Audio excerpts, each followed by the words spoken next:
Welcome to Void Case Files. Before we begin today's investigation, I need to tell you something that honestly shocked me. 93.8% of you watching right now aren't subscribed to this channel.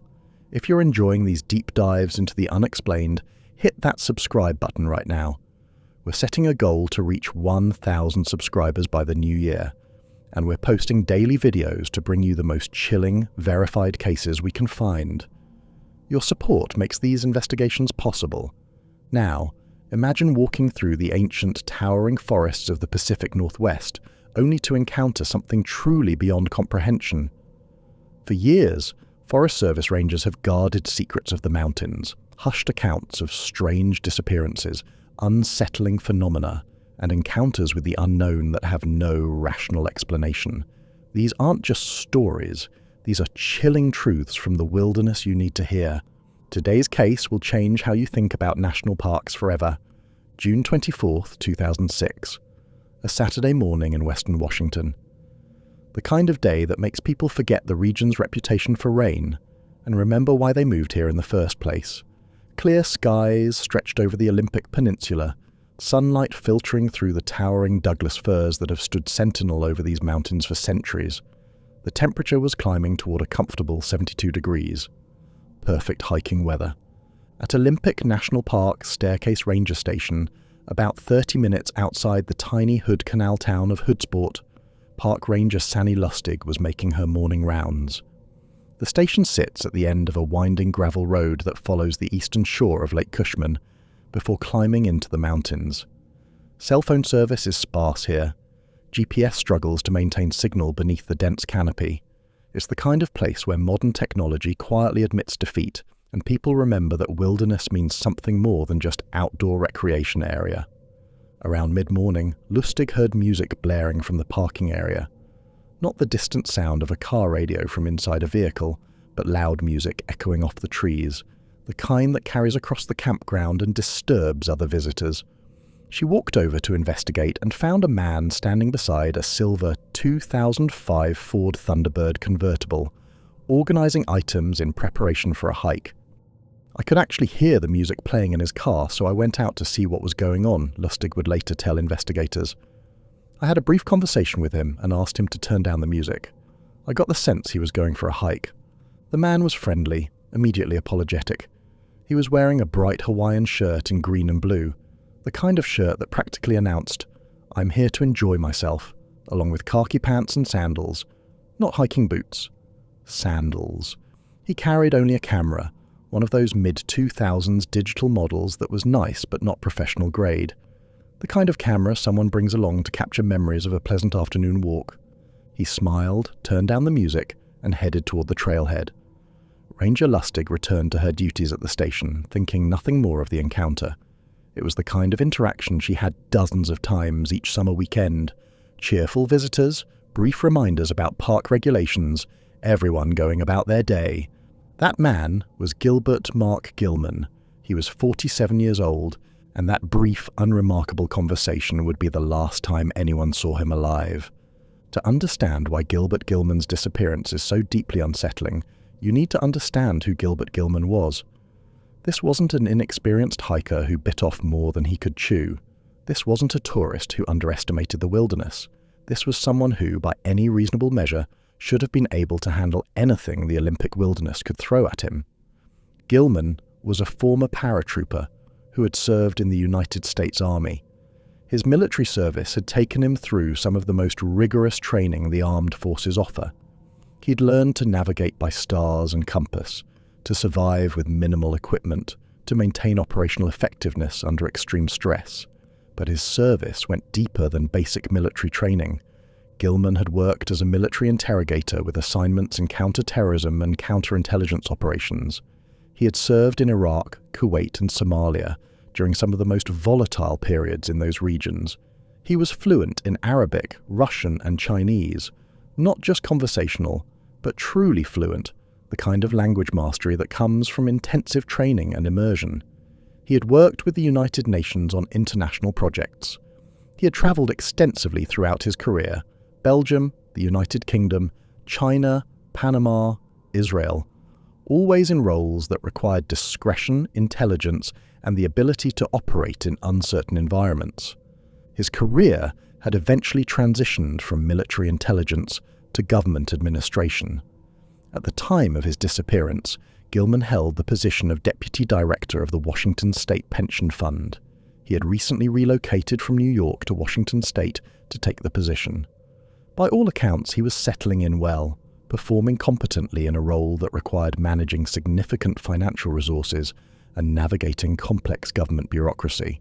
Standing 5'7" and weighing about 160 pounds, with graying brown hair and brown eyes, Gilman didn't cut an imposing physical figure. But his resume read like something from a thriller novel. This was someone trained to notice details that others missed, someone who had survived genuinely dangerous situations, someone who understood risk assessment and knew how to avoid trouble. He wore prescription glasses and would be significantly impaired without them, but otherwise he was in good health. He enjoyed outdoor activities and had maintained the physical fitness habits from his military days. He was known to colleagues as reliable, intelligent, and methodical, not someone who made impulsive decisions, not someone who took unnecessary risks, and definitely not someone who got lost on nature trails. The staircase area where Gilman disappeared has a character unlike anywhere else in Olympic National Park. To reach it, you drive from Hoodsport along Lake Cushman's eastern shore on a narrow road that turns to gravel after the pavement ends. The road winds through dense forest, climbing gradually into the foothills of the Olympic Mountains. There's a reason the ranger station is only staffed seasonally. In winter, heavy snows close the access road entirely, sealing off the valley for months at a time. The area sits in a deep valley carved over millennia by the North Fork Skokomish River. Ancient Douglas firs dominate the canopy, some of them 300 to 400 years old. These trees were saplings when the first European explorers were just beginning to map the Pacific coast. They were mature giants when the United States was founded.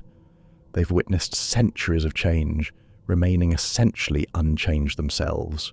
Western hemlocks and red cedars crowd between the Douglas firs, their trunks wrapped in thick moss that glows almost luminescent green in the filtered sunlight.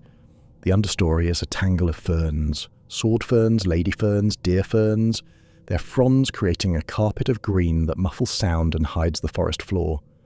Fallen logs, some of them centuries old, lie decomposing slowly, becoming nurse logs for the next generation of trees. The air smells of decomposing cedar and damp earth, that rich forest scent that's both inviting and primordial. It's the smell of a forest that predates human presence, that will continue long after we're gone. In summer, the smell is almost sweet. In winter, when the first snows fall, it becomes sharper, colder, carrying the mineral scent of stone and ice. The North Fork Skokomish River cuts through the valley, its water an impossible blue-green colour that doesn't look natural, though it is. The colour comes from glacial flour, fine sediment ground by ancient ice, suspended in the water. The river rushes over rocks smoothed by thousands of years of flow, creating a constant white noise that masks other sounds.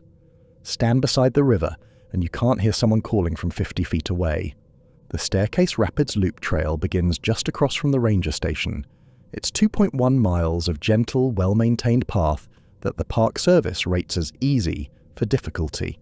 The trail is wide enough for two people to walk side by side in most places. It's clearly marked with signs at every junction. There are mile markers. There are benches at scenic overlooks where hikers can rest and enjoy the view. The trail follows the river upstream for about 0.8 of a mile, staying relatively close to the water, though sometimes a natural berm blocks the direct view. The path winds between those ancient trees, occasionally crossing smaller streams on sturdy wooden bridges. At about the 0.8 mark, you reach the highlight of the loop, a suspension bridge that crosses the North Fork Skokomish River itself. The bridge is a popular photo spot. From its center, you can look downstream at the rapids, watch the blue-green water rushing over rocks, feel the spray on your face when the river is running high. You can look upstream toward the mountains, seeing the valley narrow and steepen as it climbs toward the peaks. It's beautiful in a way that makes you understand why people travel thousands of miles to visit places like this. After crossing the bridge, the trail loops back through forest on the river's opposite side, returning to the parking area and ranger station. The entire loop, walked at a casual pace with stops for photos, takes about 90 minutes, maybe 2 hours if you're really taking your time. You would have to actively work to get lost on it. There are no confusing junctions, there are no side trails that look like the main path. The loop is clear, obvious, and essentially foolproof. Gilbert Gilman chose this trail for his Saturday afternoon walk. Everything about his preparation indicated he understood exactly what kind of outing this was. The sandals instead of hiking boots, the lack of a backpack, the single camera. This wasn't someone planning to go off-trail exploring. This wasn't someone preparing for a challenging wilderness experience. This was a man planning to walk a paved and maintained trail for an hour or so, take some photographs of the magnificent old-growth forest, and be back at his car in time for lunch. He had an important meeting scheduled with his boss for Sunday, the next day. They were supposed to travel together to Spokane for business related to the pension fund. It was the kind of meeting you don't miss without very good reason. Gilman was the type of professional who showed up on time, prepared and ready to work.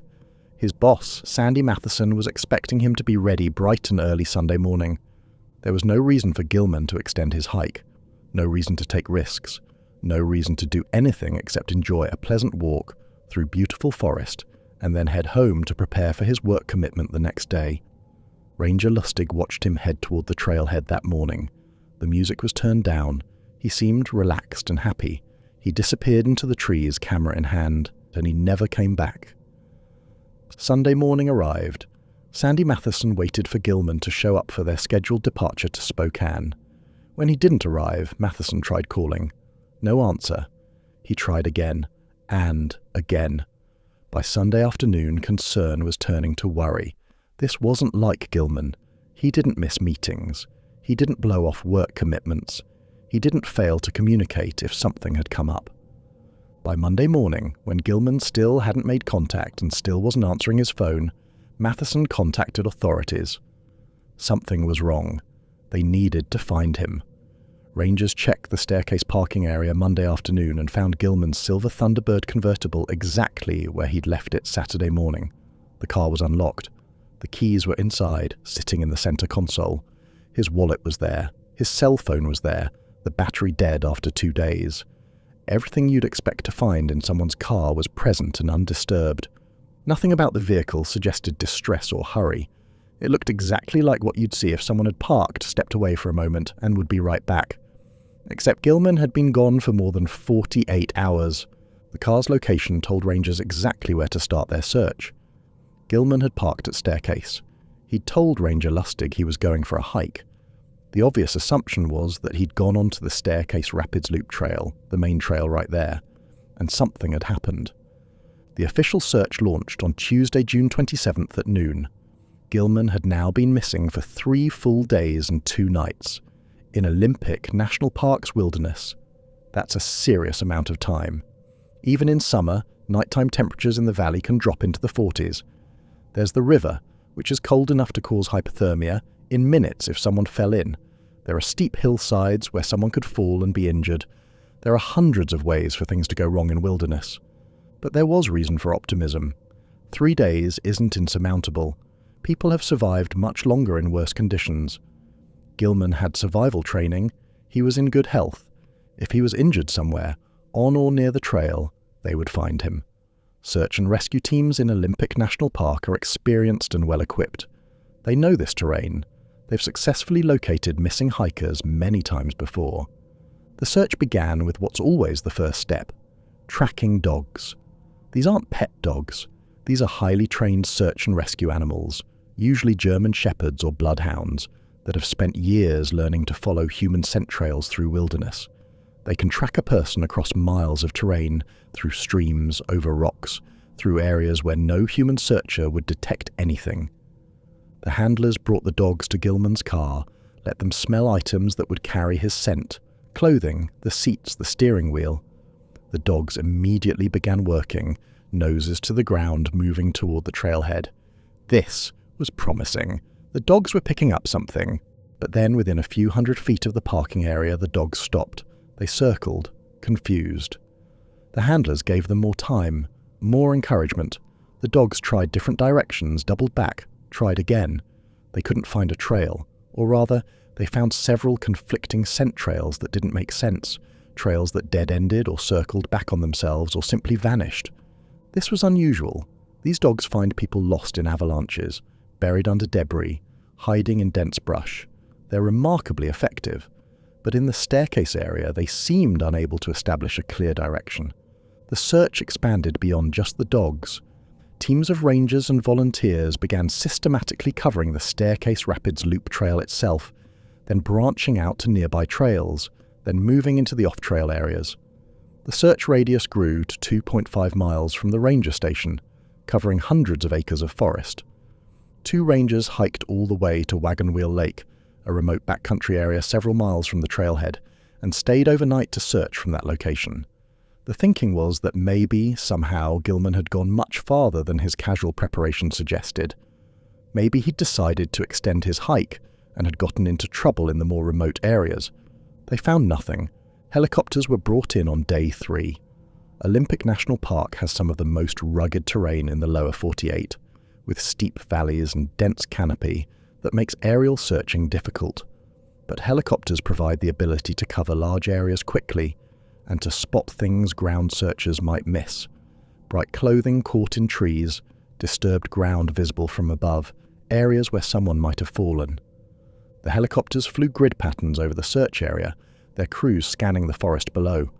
They focused on the river, on cliff areas, on any place where an injured person might be visible from above. The downdraft from their rotors shook the trees, sending ferns waving and disturbing the normally still air of the valley. They found nothing. On day 4, the search took on a more intensive character.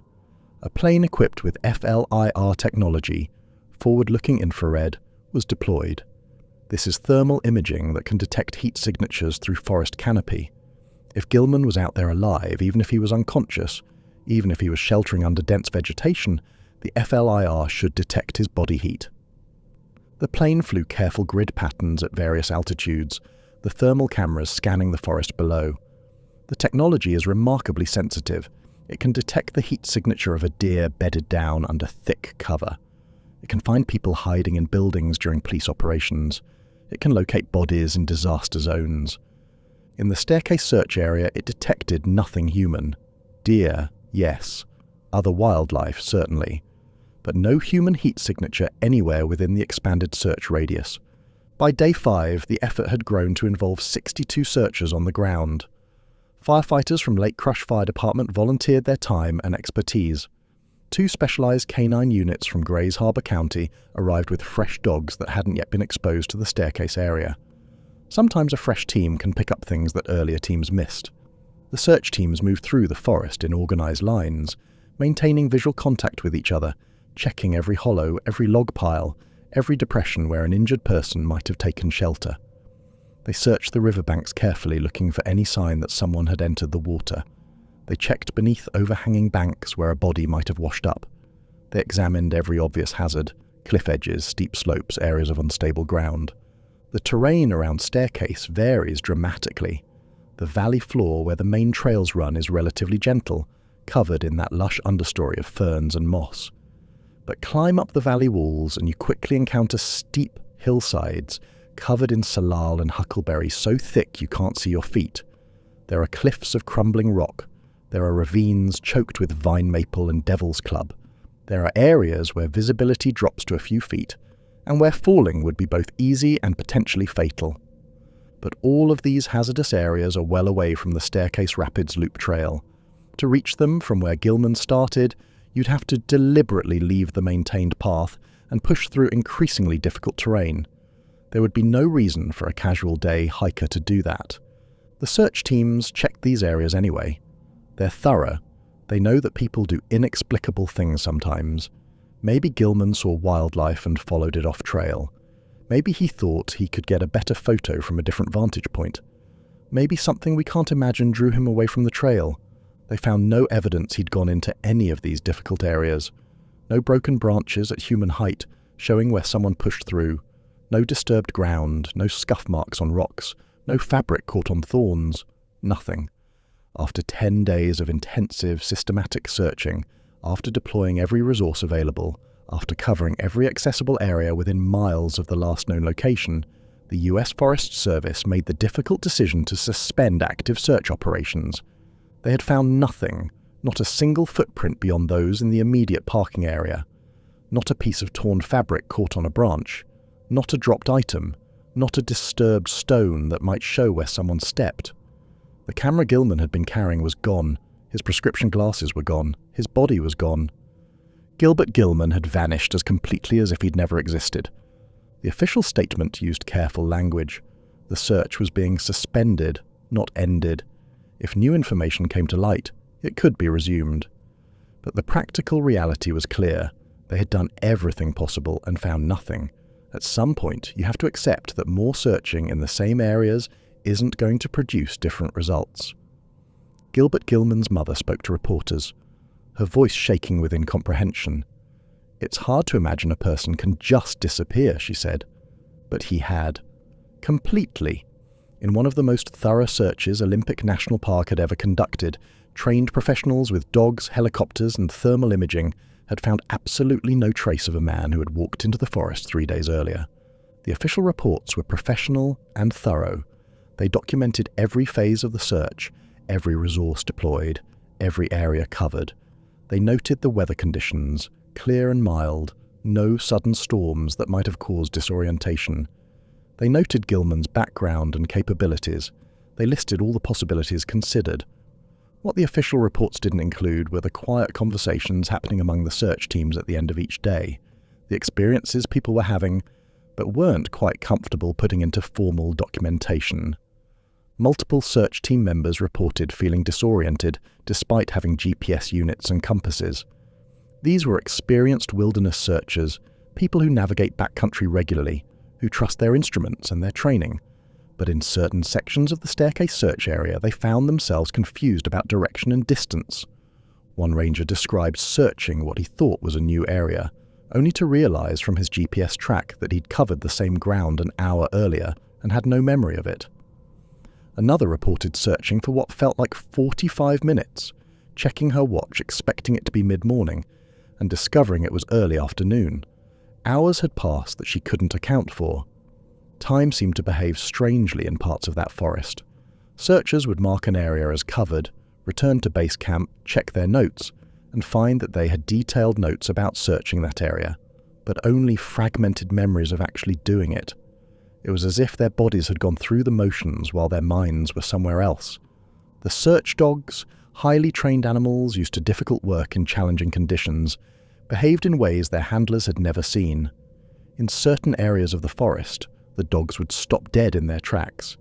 They'd whine, pull backward on their leashes, and refuse to move forward no matter how much encouragement they received. These were dogs that had found bodies in collapsed buildings after earthquakes.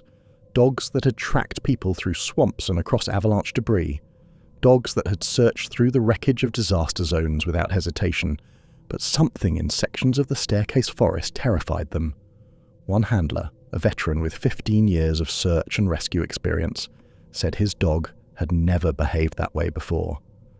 "She's pulled away from live electrical wires, from unstable ground, from real hazards," he said. "This was different. She wasn't avoiding danger, she was afraid."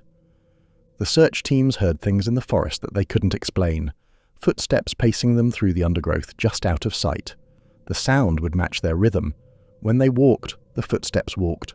When they stopped to listen, the footsteps stopped too. Call out, and there was no response, just silence. Then the footsteps would resume when they started moving again. Other times, searchers heard voices calling from deeper in the forest. Not animal sounds that might be mistaken for voices, but actual human voices. "Hello?" or "Help," coming from 100 yards away. Searchers would immediately call out in response and move toward the sound, thinking they'd found Gilman or made contact with another search team. But they'd find nothing. No other searchers in that area. No explanation for the voices. One 3-person team reported a particularly unsettling experience on the evening of day 6. They were returning to base camp as light was fading, moving along a trail parallel to the river. All 3 of them heard a voice call, "Wait!" from somewhere behind them. It was clear, close, unmistakably human. They stopped and turned, expecting to see another searcher catching up. No one was there. The trail behind them was empty. They called out. No response. They waited several minutes, scanning the forest. Nothing moved. No one appeared. Finally, they continued toward base camp, all three of them silent, processing what they'd heard. That night, back at base camp, they compared notes. All three had heard it. All three had heard the same word. All three had turned at the same moment. It wasn't imagination or fatigue. It was real. They didn't put it in their official report. Other search teams described areas of unnatural silence that would suddenly descend over sections of forest. The river would still be audible, but every other sound would cease. No birds, no insects, no wind rustling the ferns, just oppressive, pressing silence that made their ears ring.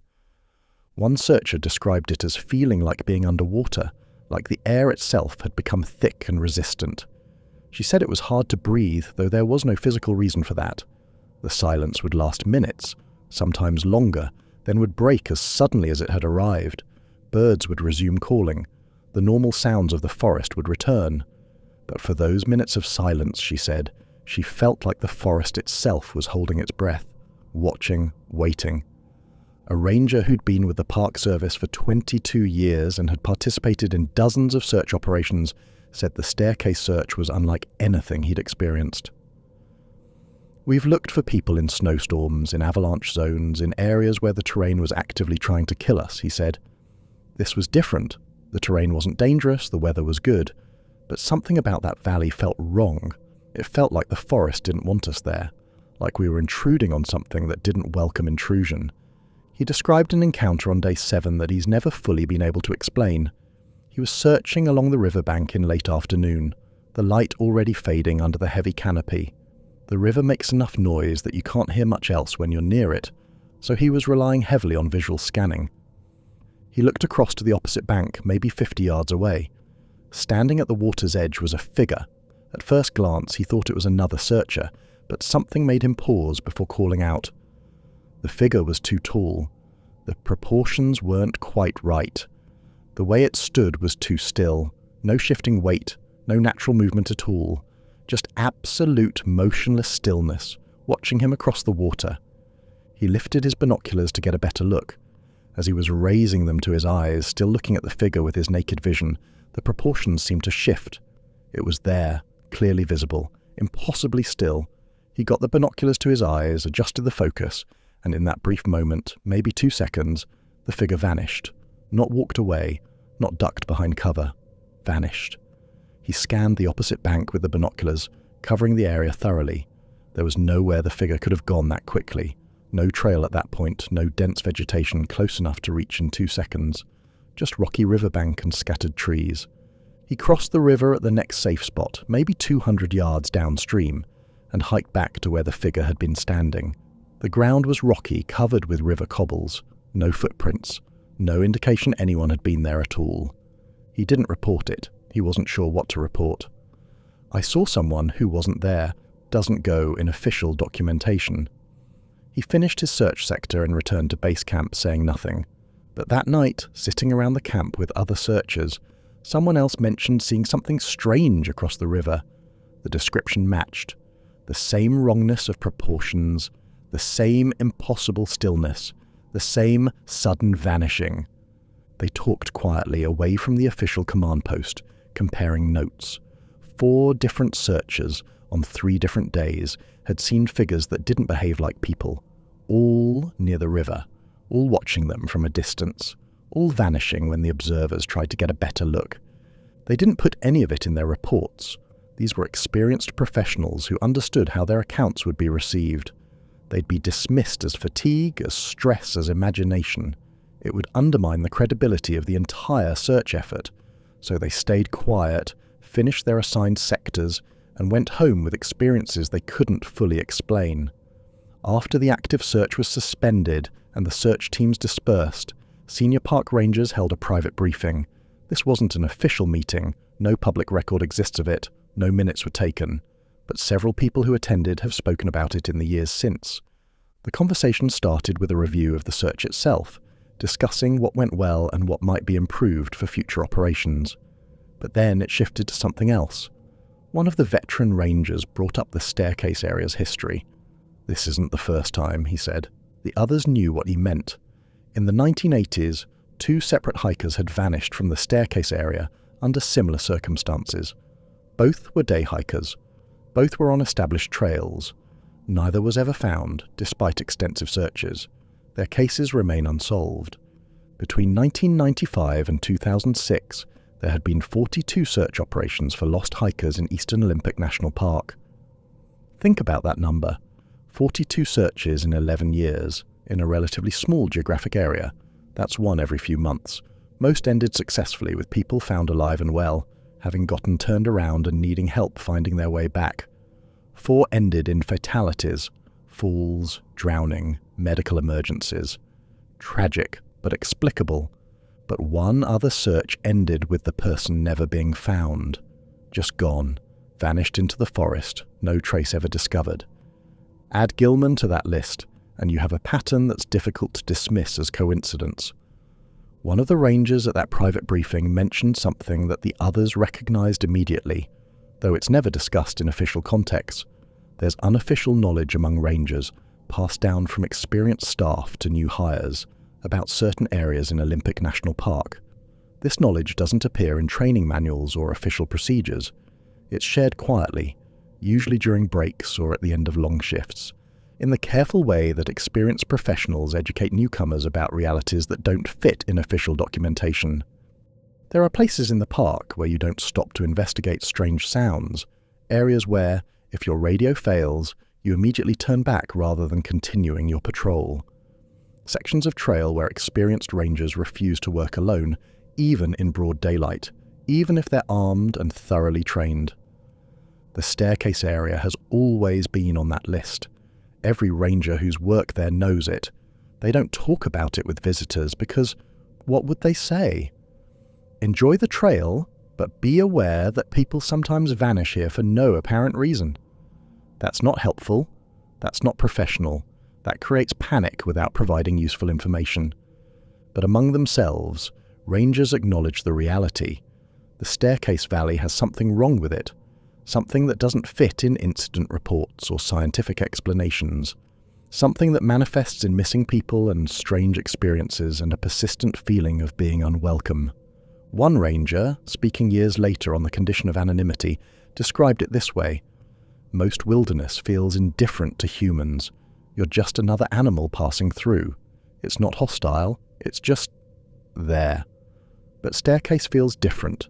It feels aware. It feels like something is watching, and it doesn't want you there.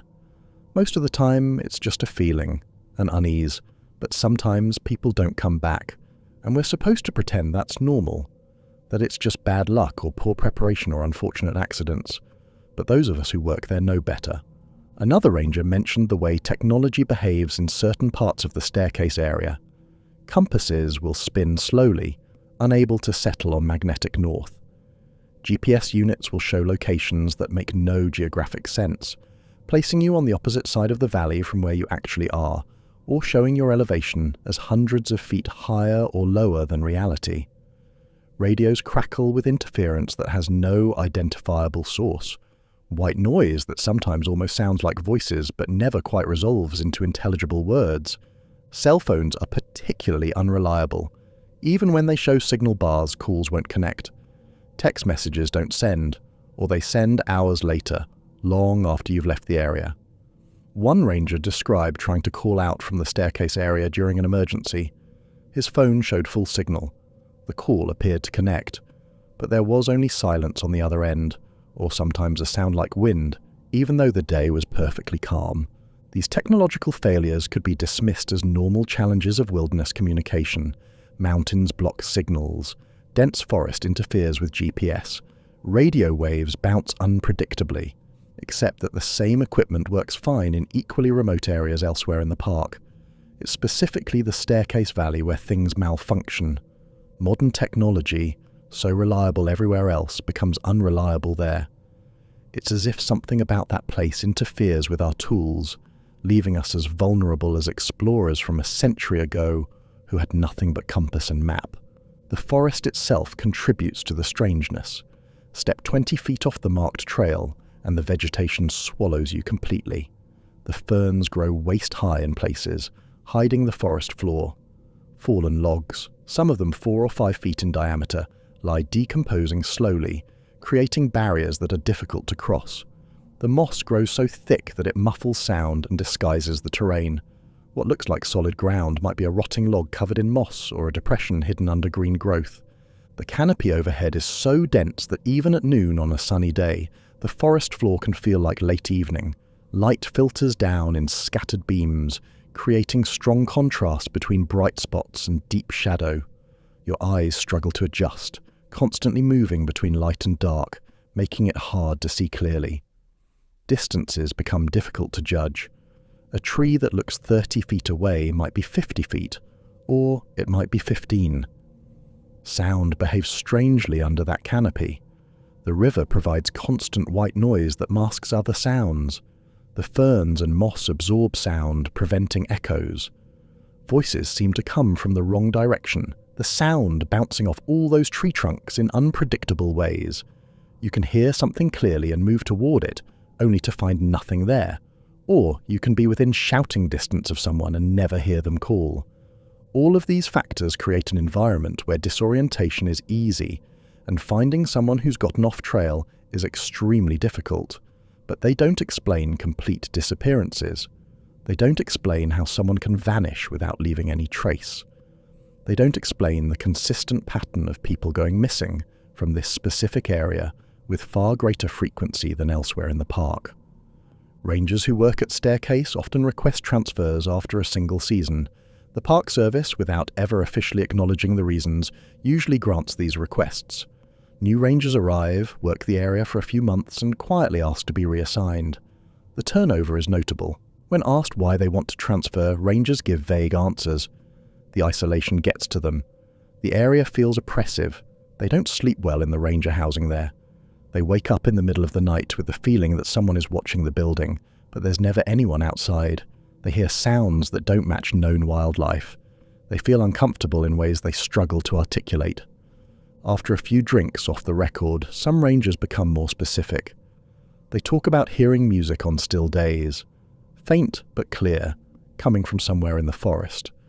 They walk toward the sound, thinking a visitor must have brought a radio, despite park regulations, but they never find the source. The music always seems to be a bit farther away, deeper into the trees. They talk about feeling like they're being followed during patrols, the sense of a presence behind them, matching their pace, staying just out of sight. They turn quickly, trying to catch a glimpse, but there's never anything visible. Just the feeling of being watched, being followed, being evaluated by something that remains hidden. They talk about the dreams. Many rangers who work at Staircase report similar dreams during their time there. They're walking through the forest, deeper and deeper, following something, a sound or a light or just a compulsion to keep moving. In the dreams, they know they should turn back, that they're getting lost, that they need to return to the trail, but they can't stop walking. Something is pulling them forward. They wake before finding out where the dream was taking them, but the feeling of that compulsion lingers. These experiences are shared quietly, usually late at night, among people who've worked the area and understand that they won't be dismissed as crazy. They don't share them with supervisors or put them in reports because that's not how professional rangers behave. They're supposed to be rational, practical, focused on visitor safety and resource protection. They're not supposed to talk about feeling like the forest is haunted, but the experiences are real. And they're consistent. Different people, different years, same experiences. That consistency is what's most compelling. If it was just one person having strange experiences, you could dismiss it as imagination or psychological stress. But when dozens of rangers over decades report similar things, independently, without comparing notes beforehand, it becomes harder to explain away. Visitors notice things too, though they're less likely to have a framework for understanding what they're experiencing. The trail register at the Staircase trailhead, a logbook where hikers can sign in and leave comments, contains entries mixed among the usual observations about beautiful scenery and wildlife sightings. Felt like we were being watched the entire hike. Couldn't shake the feeling even after we left. Beautiful area, but something felt off. We cut our hike short and left, can't explain why. Heard something large moving parallel to us through the trees, never saw it. Sounded like footsteps matching our pace. Unnerving. Has anyone else heard singing in the forest? We both heard it clearly, but couldn't find any source. Our dog refused to go past the bridge. She's never behaved like that before. We had to turn back. Strange feeling like we were supposed to leave the trail and go deeper into the woods. Had to really fight the urge. Anyone else experience this? These entries appear regularly, not constantly, but consistently enough to create a pattern. Most hikers complete the Staircase Rapids loop without any unusual experiences. They enjoy a beautiful walk through magnificent forest, take their photos, return to their cars with happy memories. But a significant minority report feeling uncomfortable, being watched, hearing things they can't explain, or experiencing strange compulsions. The Park Service doesn't remove these entries from the trail register or discourage people from leaving them. But they also don't highlight them or discuss them with visitors. What would they say? That some people feel uncomfortable in the area. That's not actionable information. It doesn't keep people safe. It just creates anxiety without providing solutions. So the pattern continues. Most visitors have a wonderful time. Some have strange experiences they remember for years. And very occasionally someone doesn't come back at all. What did Gilbert Gilman experience in his final minutes? Did something make him leave the trail? Did he hear music and follow it deeper into the forest, thinking he was just going a few steps to investigate? Did he see something that attracted his curiosity? Some interesting photo opportunity that pulled him off the path? Or did something find him? Something that's taken others before and will likely take others after? His camera is still out there somewhere in that valley. After almost 2 decades, it's certainly destroyed by now. Moisture, temperature fluctuations, and time would have corroded the electronics beyond recovery. But the physical device might still exist. Buried under years of fallen leaves, wedged in a crevice, hidden in the forest floor's decomposing layer. What photos are stored in that camera's memory? What did Gilbert Gilman see through his viewfinder in those last moments before he vanished? Did he photograph something unusual? Did he capture an image of whatever drew him away from the trail? We'll probably never know. Even if the camera is found someday, the data would be long gone. But somewhere in that forest, that small piece of evidence exists, holding secrets that could answer questions if only we could access them. His prescription glasses are out there too. Without them, Gilman was significantly vision impaired, not completely blind, but unable to see clearly beyond a few feet. Yet somehow, despite this disability, despite wearing sandals instead of hiking boots, despite carrying no survival equipment, he moved through dense forest without leaving any trace that 62 searchers with dogs, helicopters, and thermal imaging could find over 10 days. The implications are unsettling. Either Gilman possessed abilities far beyond what his background suggested, abilities that let him navigate difficult terrain while nearly blind and leave no physical evidence of his passage, or something else happened. Something that removed him from the search area so completely that no trace remained. Neither explanation is comforting. The years since Gilman's disappearance have brought occasional developments, each one briefly raising hopes before being ruled out. In 2011, a hiker reported finding personal items near a side trail in the Staircase area, a lens cap and what looked like a camera strap. Search teams investigated, thinking they might have finally found evidence. The items turned out to be from a different camera brand than Gilman owned, dated to several years after his disappearance. Someone else's lost equipment, not his. In 2017, another hiker found camera equipment near a different trailhead, miles from Staircase. The location and type of camera didn't match, but authorities investigated thoroughly anyway. Again, it was unrelated. In 2019, a man contacted authorities claiming to have seen someone matching Gilman's description living in a remote area of British Columbia. The lead was taken seriously. Gilman's background in intelligence work made voluntary disappearance across an international border at least theoretically possible. Investigators followed up, traveling to the location, interviewing the person in question. It was a case of mistaken identity. The man had a superficial resemblance to Gilman, but was demonstrably someone else, with documentation and a verifiable history. Every few years, remains are discovered somewhere in the vast wilderness of the Pacific Northwest. Washington state alone has thousands of square miles of dense forest where a body could lie undiscovered indefinitely.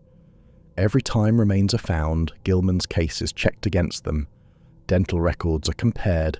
If the remains are recent enough, DNA analysis is conducted using samples provided by his family years ago. So far, none of the remains have been his. He's out there somewhere, or what's left of him is. But the forest has kept that secret for nearly 2 decades. His bank accounts remain monitored to this day. The funds sit untouched in accounts that are checked regularly for any activity. Not a single transaction has occurred in almost 20 years. No withdrawals, no purchases, no unauthorized access attempts by third parties. The money just accumulates interest, waiting for an owner who will never claim it. If Gilman voluntarily disappeared to start a new life, he's done it without access to his financial resources, which seems virtually impossible in modern society. If he was recruited for classified intelligence work as his mother hoped, that recruitment has involved no contact with family and no access to personal finances for 2 decades, which seems extreme even for deep cover operations. The most likely explanation, the one that investigators privately believe even if they can't prove it, is that Gilbert Gilman died in the Olympic wilderness on June 24, 2006. Somehow, somewhere he died, and his body came to rest in a location where extensive searches couldn't find it. But that explanation raises its own questions. How does someone die without leaving any evidence on a 2.1-mile loop trail on a clear summer day? Where is the body? Why did the dogs fail to find it? Why did thermal imaging detect nothing? Why is there no trace of his passage away from the trail? Those questions don't have satisfactory answers. Gilbert Gilman's case remains officially open but with no active investigation. The file sits in Olympic National Park's administrative offices, available if new information emerges but not actively worked. His family still hopes for closure, though as years pass, that hope becomes more like a prayer than an expectation. His mother, now in her 80s, still speaks to reporters occasionally when the anniversary of his disappearance approaches. She still believes he might be alive somewhere, though she acknowledges that belief requires ignoring a lot of contradictory evidence. She wants to know what happened. She wants her son back, even if only his remains, so she can give him a proper burial. She wants the not knowing to end. But the staircase area keeps its secrets. The ancient Douglas firs continue to stand, silent witnesses to whatever happened. The North Fork Skokomish River rushes over its rocks, indifferent to human mysteries. The trail loops back on itself, walked by thousands each year who don't know they're following in the footsteps of the vanished. And sometimes, on very still days when the wind dies and the forest falls silent, rangers stationed at Staircase hear something that makes them stop, whatever they're doing, and listen carefully. It's faint but clear, music playing in the distance. At first, they think a visitor must have brought a radio or portable speaker. They walk toward the sound, ready to politely enforce the park's regulations against amplified noise, but they never find the source. The music always seems to drift deeper into the forest, staying just ahead of them, leading them farther from the trail. After a few minutes, experienced rangers stop following. They know better. They turn back, return to their duties, and don't mention it in their reports. New rangers, not yet educated in Staircase's unofficial lore, sometimes follow longer. They push deeper into the forest, determined to find whoever's playing that music. Eventually they realize they've gone quite far from the trail, that the music is no quieter than when they started, that they're not getting closer to the source. They turn back, slightly disoriented, and make their way to the trail. Later, other rangers will quietly warn them. Don't follow the music. Don't investigate strange sounds off-trail. If something seems to be calling you deeper into the forest, resist the urge. Stay on the marked paths. Trust your discomfort and leave when it gets strong. These warnings aren't official. They're not in training materials, but they're passed down nonetheless, ranger to ranger, in the way that important knowledge often is in dangerous professions. The music that Ranger Sanny Lustig heard on the morning of June 24, 2006, came from Gilbert Gilman's car. She asked him to turn it down. He did, apologetically. That was the last time she saw him. But what if the music didn't stop? What if it followed him onto the trail? What if it called to him from deeper in the forest, and he followed it, camera in hand, curious about the source? What if the music that rangers still hear on still days is the same music, a lure, a trap, a call that some people can hear and others can't? These are the questions that haunt people who've studied this case deeply. These are the possibilities that surface in quiet moments when rational explanations fail and we're forced to consider alternatives that our modern minds want to reject. The ancient forest keeps its secrets. It has swallowed Gilbert Gilman as completely as it has swallowed others before him. The trees stand unchanging, witnesses to centuries of human presence, yet revealing nothing. The river cuts through stone, patient and indifferent. The ferns grow and die and grow again in their endless cycle, covering what lies beneath. And somewhere in that valley, beneath the cathedral canopy of centuries-old trees, the answers wait. Maybe they'll be found someday. Maybe someone will stumble across evidence that finally explains what happened. Or maybe the forest will keep its secrets forever, adding Gilbert Gilman to the list of those who walked into wilderness and never came back, joining the permanent mysteries that our national parks hold. On June 24, 2006, a highly trained former military intelligence operative, a man who had survived combat zones, who spoke 3 languages, who had worked in some of the world's most dangerous places, walked into Olympic National Park for a brief afternoon photo walk. He was wearing sandals and a Hawaiian shirt. He was carrying only a camera. He intended to be back at his car within 2 hours. He never came back. Despite one of the most intensive searches in the park's history, despite deploying every resource available, despite 62 searchers spending 10 days covering hundreds of acres, not a single clue to his fate was ever discovered. He vanished as completely as if he'd never existed, leaving behind only an unlocked car and questions that have no comfortable answers. If you're planning to hike in Olympic National Park, please be careful. Stay on marked trails, not just for the environmental protection reasons the Park Service emphasizes, but for your own safety.